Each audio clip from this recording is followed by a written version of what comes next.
මේ වන විට අපි ක්‍රමයෙන් ජූනි මාසයට පිවිසෙමින් සිටින අතර කාලගුණ රටාවන් තුලද වෙනසක් දක්නට ලැබෙමින් පවතිනවා.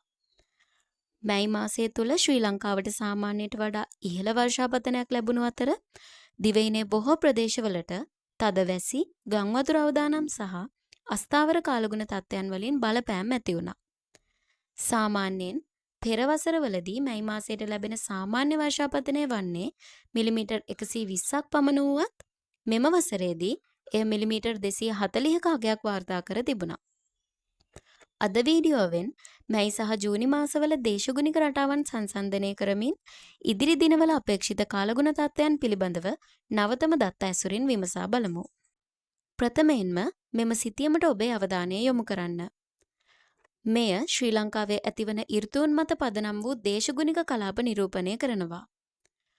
අප මෙම වීඩියෝ වලින් ගෙනෙන ශ්‍රී ලංකාවේ වර්ෂාපතනය හා උෂ්ණත්වය පෙන්눔 කරන වගු සකසා ඇත්තේ මෙම සිතියම ඇසුරින්. මීළඟට ඉදිරි සතියේ වර්ෂාපතන අනාවැකියට යොමු වෙමු.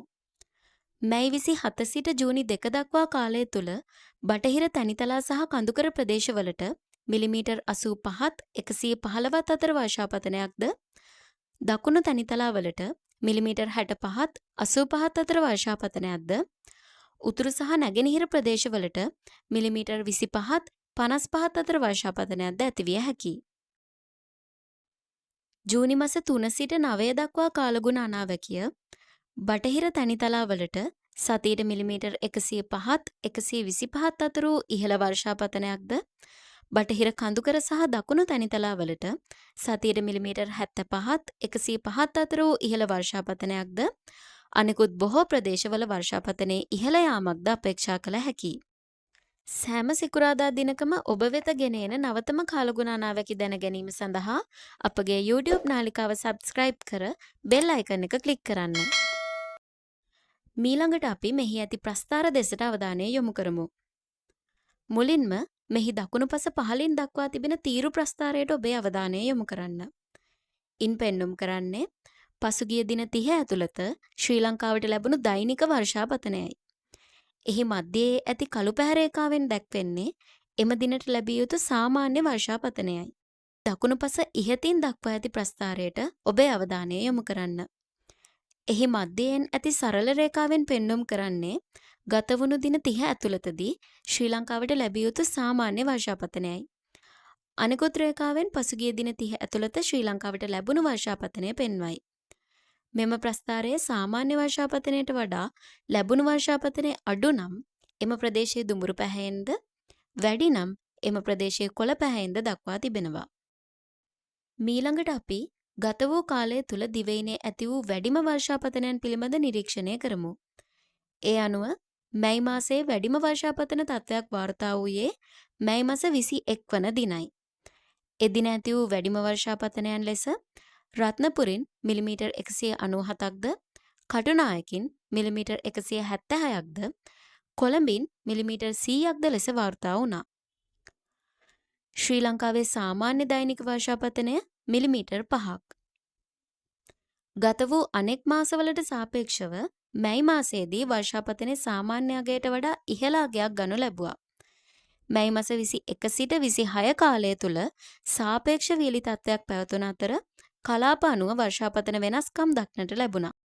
ඉදිරි සතිවලදී සිදුවන කාලගුණ වෙනස් වීම පිළිබඳ අනාවැකි ඉදිරිපත් කරන විට අපට මැයි සහ ජූනි මාසයන් දිත්වයම හමු වෙනවා. මෙම අලුත් මාසයට පැමිණීමට පෙරම මැයි මාසයට සාපේක්ෂව කාලගුණයේ සිදුවිය හැකි වෙනස්කම් පිළිබඳ දැනුවත් වීම වැදගත්. ශ්‍රී ලංකාවේ දේශගුණ රටාව තුල ජූනි මාසය විශේෂ අවධානයක් යොමු කළ යුතු කාල පරිච්ඡේදයක් ලෙස සැලකෙනවා.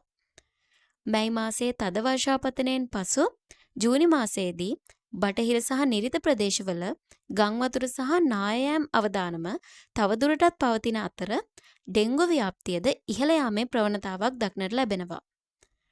ඒ අතරම මැයි මාසයට සාපේක්ෂව වර්ෂාපතනයේ යම් අඩුවීමක් සහ උෂ්ණත්වයේ වැඩිවීමක්ද ජූනි මාසයේදී අපේක්ෂා කළ හැකියි. මීළඟට ශ්‍රී ලංකාවේ උෂ්ණත්ව නිරීක්ෂණයට සහ අනාවැකියට යොමු වෙමු. කලාපීය උෂ්ණත්වයන් අතර නැගෙනහිර තනිතලාවෙන් උපරිම උෂ්ණත්වය සෙල්සියස් අංශක 34.8ක් ලෙසද අවම උෂ්ණත්වය නැගෙනහිර කඳුකරයෙන් සෙල්සියස් අංශක 19.6ක් ලෙසද වාර්තා වුණා. ඉදිරි සතිවලදී ශ්‍රී ලංකාව පුරා සාමාන්‍ය උෂ්ණත්වයක් අපේක්ෂා කරනවා. මැයි මස අවසාන කාලයේදී සහ ඉදිරි සතිය තුල ශ්‍රී ලංකාව පුරා වයඹ සහ බටහිර දිශාවෙන් සුළං ඇතිවන බව අපේක්ෂා කරනවා. මැයි 28 සහ ජූනි 3 කාලය තුල සුළඟේ වේගය තප්පරයට මීටර් 8ත් 15ත් අතර පවතිනු ඇති. කිලෝමීටර් 1.5ක් උස මට්ටමේදීද වයඹ දිශාවෙන් තප්පරයට මීටර් 10ත් 15ත් අතර වේගයක සුළං තත්ත්වයක් නිරීක්ෂණය වී තිබෙනවා. මෙම සුළං රටාවන් සමග සමහර ප්‍රදේශවල වැසි තත්ත්වය වැඩි විය හැකියි. මුහුදු සහ වෙරළබඩ ප්‍රදේශවල සුළං තත්ත්වය තරමක් බලවත් විය හැකි බැවින් සැලකිලිමත්ව සිටින ලෙස මතක් කිරීමක් කරනවා. මීළඟ සතියේත් සිකුරාදා දින මේ අයුරින්ම නවතම කාලගුණික තොරතුරු රැගෙන එන තෙක් වීඩියෝ එක ෂෙයා කර ශ්‍රී ලංකාවේ දේශගුණික සාක්ෂරතාවයේ ඉහළ නැංවීමට ඔබත් දායක වන්න. ඒ වගේම අපගේ YouTube නාලිකාව සබ්ස්ක්‍රයිබ් කර බෙල් අයිකන් එක ක්ලික් කරන්න.